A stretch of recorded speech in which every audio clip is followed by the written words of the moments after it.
भागवत जी में तो काफी भक्तों के नाम को गुप्त रखा गया है, परंतु टीकाकार श्रीधर स्वामी जिन्होंने उन गुप्त भक्तों के नाम को उजागर किया है जो समाधि स्थिति में अथवा विद्वत्ता के ऊपर देख करके उन्हें नाम दिया कि वो जो मालन थी जिनके ऊपर भगवान की कृपा हुई, दो माली समाज के व्यक्ति के ऊपर यहाँ कृपा किया है।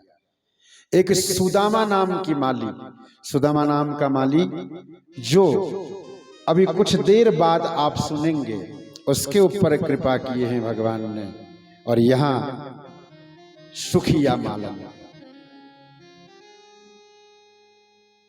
ये माली समाज से थी, मालन सुखिया मालन थी, परंतु भगवान के प्रति पूर्ण रूपेण समर्पित थी, भक्ति भाव संपन्न। तो यह सुखिया मालन के कान में एक बात पहुंची कि ब्रज में नंद बाबा के यहाँ परब्रह्म परमात्मा ने अवतार लिया है। वह जो कृष्ण है ये साक्षात भगवान है। ये उस सुखिया मालन को पता चला गुरुदेव के द्वारा।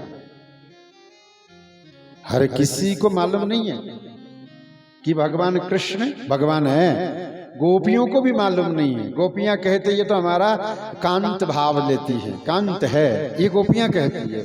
प्रेम करती है गोपियां कृष्ण से, स्नेह भाव रखती हैं गोपियां। पर इस मालन को पता चला गुरुदेव के द्वारा कि ये साक्षात नारायण के अवतार है, और कहा कि जा तू उनके पास जा, उनके दर्शन कर ले। परंतु ब्रज में सबको दर्शन मिला है, एक भी ऐसा ब्रजवासी नहीं जिनको गोविंद ने दर्शन न दिया हो, एक भी गोपियां नहीं जिनको दर्शन न मिला हो। इस सुखिया मालन को दर्शन न मिला। बहुत कोशिश करी, खूब कोशिश किया, नहीं मिला। तो एक दिन गुरुदेव के पास गई, गुरुदेव से कही कि गुरुदेव ऐसा कौन सा कृत्य मेरे से हुए हैं जिसके कारण से जब ब्रज में उत्पन्न हुए हैं और नंद महल के अंदर रहते हैं, मैं नंद महल से कई बार चक्कर काटती हूँ, गौचारण के समय भी निकलती हूँ, गाय आती है उस समय गोधूली के समय भी निकलती हूँ, प्रातः काल भी निकलती हूँ, परंतु आज तक मुझे गोविंद का दर्शन नहीं हुए।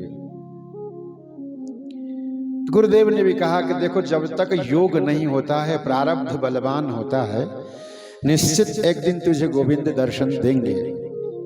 ऐसे ही कह के गुरुजी भी टाल देते थे, और धीरे धीरे धीरे धीरे धीरे सुखिया मालन के विरह तीव्र हो गए कि आज मुझे चाहे कैसे भी करके कृष्ण दर्शन करने हैं। और ये मान के चलो, जब तक हमारे हृदय में दर्शन की उत्कंठा लालसा तीव्र ना हो, तब तक भगवान दर्शन देंगे भी।